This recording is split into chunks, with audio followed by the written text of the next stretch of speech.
Hey everyone, and welcome to my Procreate demo for the piece I call Carbuncle Unchained. So if you're familiar with Carbuncle from the Final Fantasy series, this is basically just like a crazy, beastly version of what is usually a little cute summon that you can have in most of the Final Fantasy games. So I just sort of wanted to have fun with this. You can see here when I first started the piece, I didn't exactly know what I wanted to do. Originally it was not going to be that, and then I sort of took that angle as time goes on. So you can see that very first initial shape was a little T-Rex or dragon-y, and then I decided to go a little furry-y, and then put like an ear on it and some fur, and then I change it to these like up ears. So this is just sort of me not knowing what I want to draw and just sort of feeling out the piece slowly but surely. So the first drawing portion of it is pretty standard. If you watched the previous any of my previous videos, it's sort of going from like a super rough to a tighter one. So I wanted here to just have him have a fair amount of personality, which was part of my initial desire for this. Oh, you can see back there there's like a shape for his like back ear, like his ears are sort of off kilter, but I eventually sort of, you know, in that happy accident phase of roughing things in, when I made it a shadow right there, I realized it kind of looked more like a horn, which was kind of cool, and then you see me eventually embrace that. So now here is me going from the sort of super rough stage to the rough stage. This is me taking the messiness of the super rough and sort of deciding like, okay, what stays and what goes, what are my core forms in all of this. And so that's what I'm figuring out here. When I started it, I didn't know ultimately where this was going to go, but since it was sort of sketchy and pencily, I assumed that it would probably go watercolor eventually.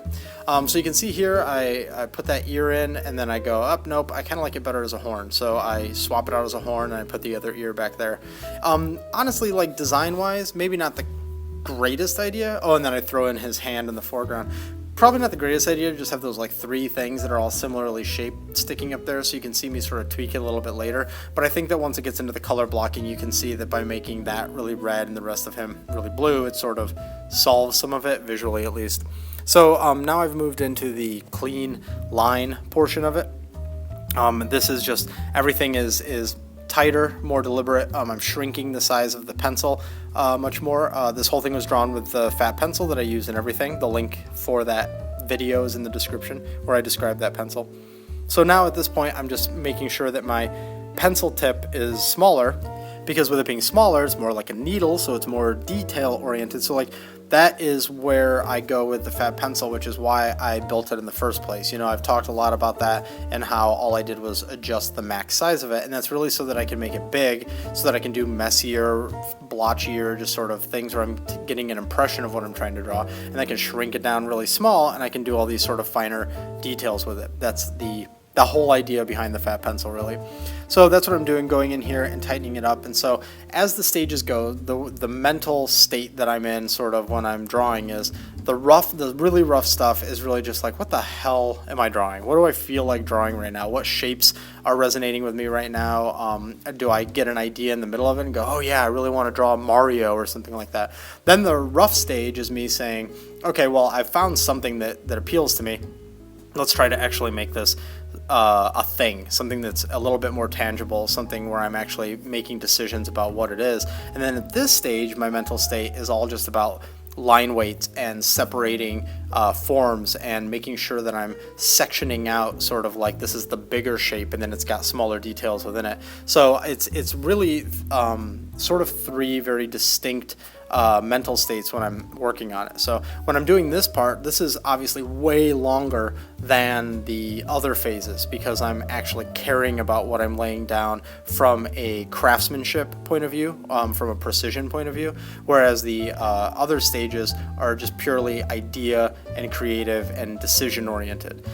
You still make decisions here. That's sort of what I talk about that a lot, is drawing is like a series of millions of decisions that you're making, everything from the way you're holding the pencil to the way this line's going to be and the shape of it and what. So like really at this point, the decisions I'm making are less about design, and they're more about things like line weight and readability and style. Like if you're talking about line style, that's what I'm focusing on here. And then the other thing that I'm focusing on is, because I am going for this tighter line, this sort of like line that that is more or less clean is I'm also thinking about what my coloring style is going to be. What I should say is not that I'm thinking about what it's going to be, but I've sort of already made that decision. It's obviously possible to go from something that is a very tight line to something that maybe has no lines ultimately once you've colored it. But for me, a lot of the time, if I've put that much work into the lines, especially if it's one go like this, where I'm just sort of sitting down and drawing and then coloring a thing, the tight lines usually mean I'm going to keep the lines. There's little, for me at least, there's little value in putting so much work into the line art and then eliminating the line art in the coloring phase.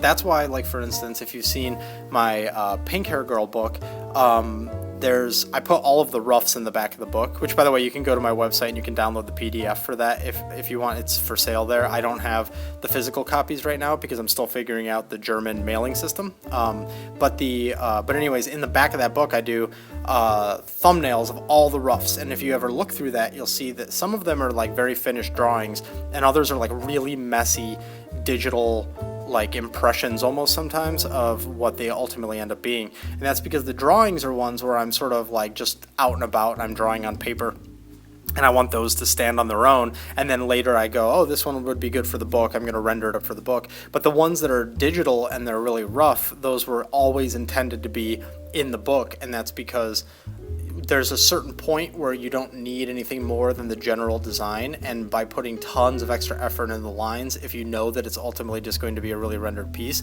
it's sort of a waste of energy. Speaking of waste of energy, I didn't exactly know what I was going to do with that hand in the foreground that I implied when I was doing the rough. So you can see here that I'm putting a lot of work into his sort of like chest hair that's falling down, his chest fur, and then that ends up getting wiped out later once I decide to put an arm that blocks that whole thing, which is also why I didn't bother doing all the stuff up above, because I was like, maybe I'm putting too much work into this. So here now I'm putting in his like crystal horn. Before I started on that horn, this is where I started getting the idea that this should be sort of like a crazy feral version of Carbuncle. So that's sort of where I had decided to take it at this point. I sort of knew here that that's where it was going to go. I wanted it to be a little craggy and a little crude, obviously to sort of go along with that whole, Unchained, like crazy feral version. So that's why it's got that look to it. Then here, I thought it'd be cool just to go with some of the aggressiveness instead of him just having like a hand that's sort of like towards you. It'd be kind of cool if it was like positioned kind of strongly, like down on a rock, like he's maybe peering over something at you, or he's just, it implies a little bit of his mass. So I decided to throw this hand in here that's leaning on this rock to try and imply that he's got like a little bit of a aggressive attitude. It sort of goes with the lean of his body. Obviously with something like this, I wasn't really, the whole form of this character is not thought out. I sort of just roughed in the head shape, and so then what you have to do is you have to piece together what the rest of him looks like off frame. And when you're doing it like I did here, where it's not actually planned, you sort of then have to fill in those gaps with your head and hope that, not hope, I mean there's some thought going into it, but you're sort of doing your best, I should say, to plan like, okay, this arm goes up here and then it connects to his shoulder there and his shoulder's approximately here. And so, it can be a little bit haphazard, but with the right, practice and the right intent, I guess you could say here, you can get it right. So if I were to shrink it and sort of complete the rest of the drawing, hopefully I would be able to complete something that anatomically looks sound. So here I'm going through and just doing the rock and doing the tight lines. You can see here I did like one pass on the rough, and then I'm just doing the tight lines right away because I more or less know what I'm doing with this. I didn't have to do sort of like multiple layers of roughs. So now we'll just finish up this arm. So since I knew this was going to go watercolor, as I said, I then started thinking about what I want the color of the lines to be. Ultimately, they end up being like a light brown, and then I start trying to figure out what I'm going to do from a watercolor perspective. A lot of people ask about the texture that I put on these. I don't highlight the texture here, so but I'll do it at some point. Maybe I'll do like a much more focused watercolor video where I'm actually just talking specifically about that technique. But in here, it's basically just a watercolor paper photo. It's like a photo of watercolor paper, and then it's flat, and then I just dropped in over it, over the entire thing, and it is set to multiply, and then the opacity of it is reduced a little bit so that it's not too overpowering and it doesn't darken the overall image. A lot of people ask about like how to get a watercolor look or how to get particular looks. Oh, there's the line colorization you can see right there. How to get particular looks, and really all I can encourage there, other than teaching like all these super specific techniques, is to just think about as much as possible, like when you've done a watercolor before, or if you've never done a watercolor before, maybe look up some of the properties and like what techniques watercolor artists use, and try to figure out sort of like the logical reasoning behind things. So like I might put that texture over the whole thing because I literally want everything to be affected by that texture. But then what if maybe if I'm mimicking the natural medium, I also want to put a white paint pen over it? Well, the white paint pen probably won't pick up much of the texture from that that canvas texture, that watercolor texture. So you might then put that over the other layer. So really it's about trying your best to think logically about the way these mediums react in the real setting, and then how might that work digitally? How can I figure that out?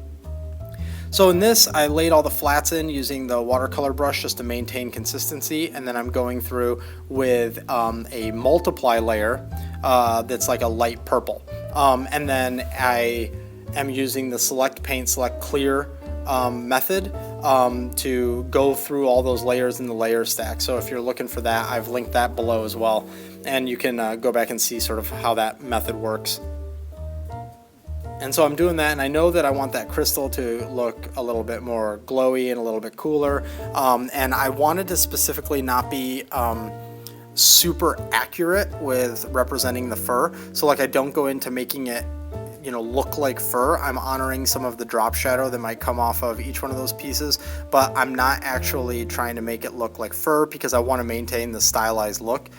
Sometimes also with something like watercolor, there are tons of watercolor artists that can do hyper detailed, very realistic, very accurate, very precise watercolor paintings. But what I try to mimic a lot of the time when I'm doing watercolor is deliberately like a lack of precision, in order to try and make it look a little bit more like the medium.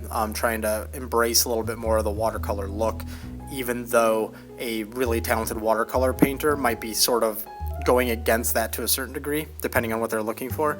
So I try to make sure I'm maintaining that. The trick that I just did there was I just basically duplicate the shadow layer into a lighter color, and then I blur it a little bit, and then I delete away from it, and that's to try and create like a ridge where the shadow transitions into the lighter side. It's sort of just like a little wacky trick. It's not that cool, but it's just kind of, it kind of helps every now and then. So I slowed it down a lot here just to quickly show some of these last minute things I'm doing. It's just damaging it, trying to make it look like there's more water damage there. I've duplicated that so you can see it again. Here it is one more time. And I add this sort of like around the edge here just to make it look like you're trying to reinforce that it's like real, that it's a tangible medium as much as possible, even if it means that you're sort of screwing it up. I'll show this one more time just to be safe, just to show that that it is physical. You're trying to reinforce that as much as possible. And so these are just the last touches to really make it shine. And there we go. That's the final piece, Carbuncle Unchained. So I hope you like it. Thanks a lot for watching. And if you did enjoy it, please consider liking and subscribing. And if you're looking for me on the internet, these are the places where you can find me.